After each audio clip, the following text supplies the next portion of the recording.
আমি আপনাদের কাছে একটাই দাবি জানাতে চাই, দুই তিনটা ইস্যুকে সামনে রেখে এই দাবি যদি আপনারা বাস্তবায়ন করতে না পারেন, এই বাংলাদেশের স্বাধীনতা সার্বভৌমত্ব আছে বলে আমরা মনে করি না।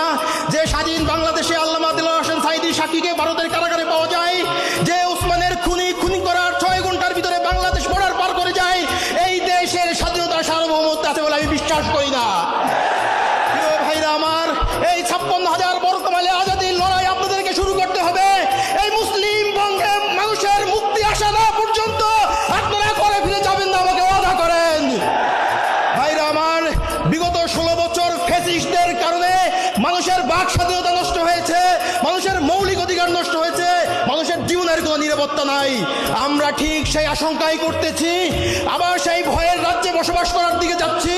আমাদেরকে মানুষ ভয় দেখাচ্ছে, সামনে নির্বাচন, তোমরা এই খুনের দাবি তুলিও না, এদেশে আবার কোন সরকার ক্ষমতায় আসবে, তারা তোমাদেরকে কথা বলতে দিবে না।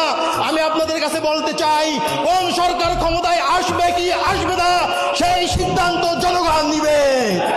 যদি আপনারা এই কোন সরকার ক্ষমতায় আসবে, আওয়ামী লীগের মডেলে নির্বাচন করে আবার আধিপত্যবাদীদের ক্ষমতায় আনতে দেন, এর জন্য আপনারাই দায়ী থাকবেন। প্রিয় ভাইরা আমার, ওসমান হাদির ভাই হিসেবে বলতে চাই নাই, একজন সহযোদ্ধা হিসেবে বলতে চাই, আগামীর বাংলাদেশ কিভাবে নির্মাণ হবে সেই সিদ্ধান্ত আপনাদেরকে নিতেই হবে। আপনারা যদি এখান থেকে পিছপা হন, কোন ধরনের আঘাত করতে চান, পার্শ্ববর্তী রাষ্ট্র হোক, বাংলাদেশের মধ্যে কোনো ডিপ স্টেট হোক, কার সাথে যদি আপনারা আঘাত করে আবার এদেশে ফাঁসিবাদ কায়েম করতে যদি সহযোগিতা করেন, আল্লাহর কাছে আপনারা দায়ী থাকবেন।